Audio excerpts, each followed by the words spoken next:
So this video has been a long time coming. I have been wanting to do a new bike reveal about 3 months ago.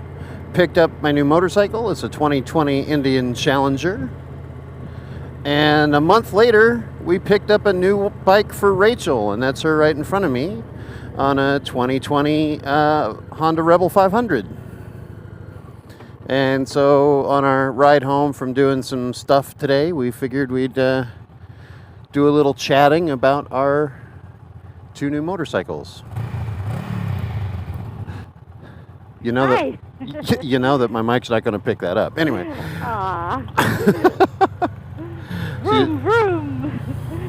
We'll fix it in post. Yeah, that's what we'll do. Okay, so with the Challenger, it was the motorcycle that I wanted Indian to make, and they finally made it, so I had to have one. It's a fixed fairing, liquid cooled, big bagger of a touring bike that is extremely comfortable, extremely easy to ride, and tons of power and handles incredibly and all that stuff. And I've put on these engine guards this morning and did a different video on how to install those. I got this bike right after they launched the 2021s, and I realized that the base model Challenger, which is what I have, was going to be a little bit more expensive in 2021 because they made the power locking saddlebag standard, and that wasn't something that I figured I needed.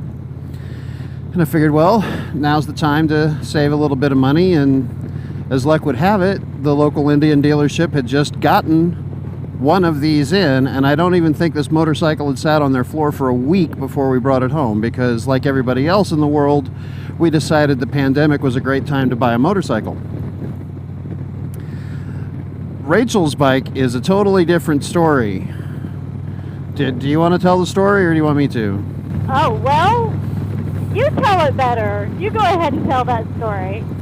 All right, well, Rachel had been riding the old CTX 700, and it was always just a little too big for her and a little too heavy, and decided, well, after I got this bike, I got the passenger backrest and everything, and I said, well, you could just ride with me. And Rachel's not about that. I'm not about that. Not about that at all. And so started looking around and said, you know, a Rebel 500 is probably good for you. It's just a little bit less displacement than what you had before, and it's a lot lighter and it's a lot smaller.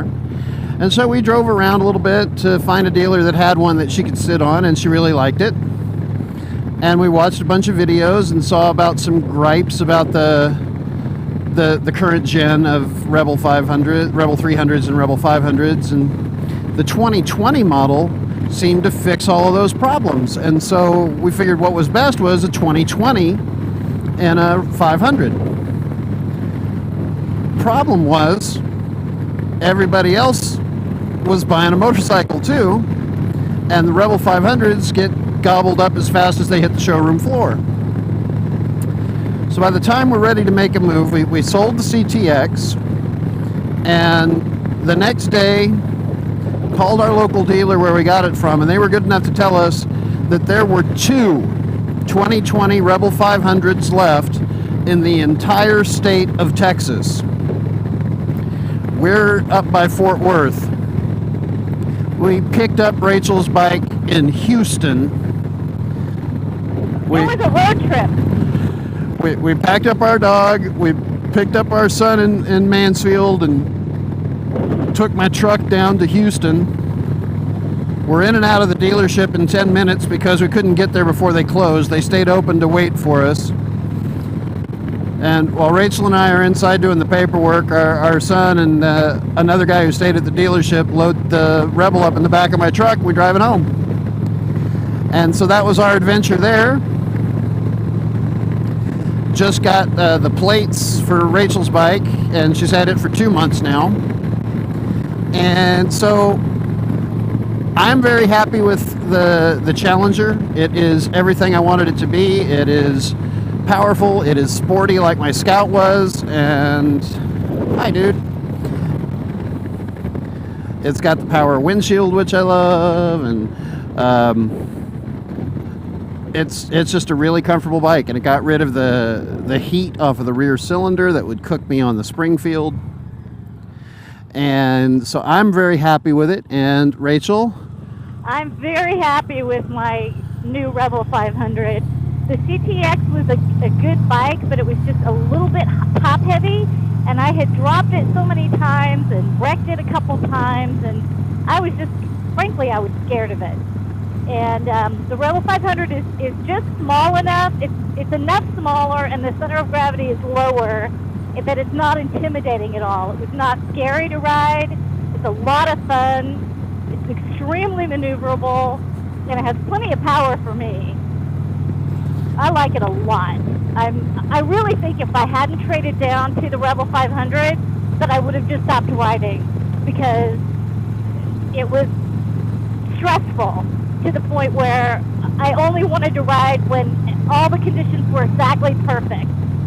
You know, the weather had to be great, I had to have plenty of time, it had to be daytime, and I had to, be in the right mood. So there were a lot of days when I just didn't ride because I just didn't have the gumption for it. It was too stressful. And one of the things that Rachel has discovered with the Rebel is that twisty roads can now be fun instead of terrifying. Yeah, it's like, oh, this is why people like to ride motorcycles. Now I get it. Well, and it also helped that I learned the trail braking technique.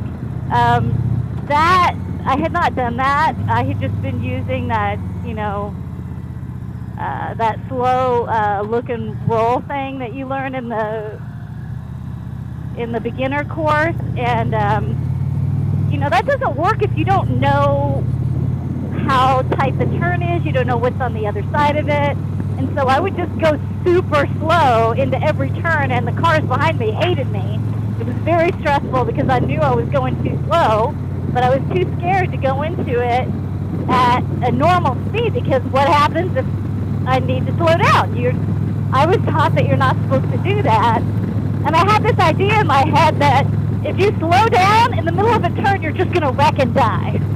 And so I was so scared. But learning trail braking really made me a lot more confident. And now she's having fun on the bike.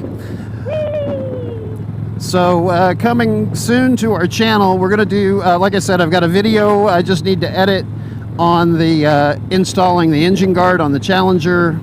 We're going to do some walk around stuff on each of these bikes and just kind of show you where things are. We're noticing there's not a lot of videos about that, and just to where you can make your adjustments and maintenance and stuff like that. So thanks for watching. See you on the next one. Bye!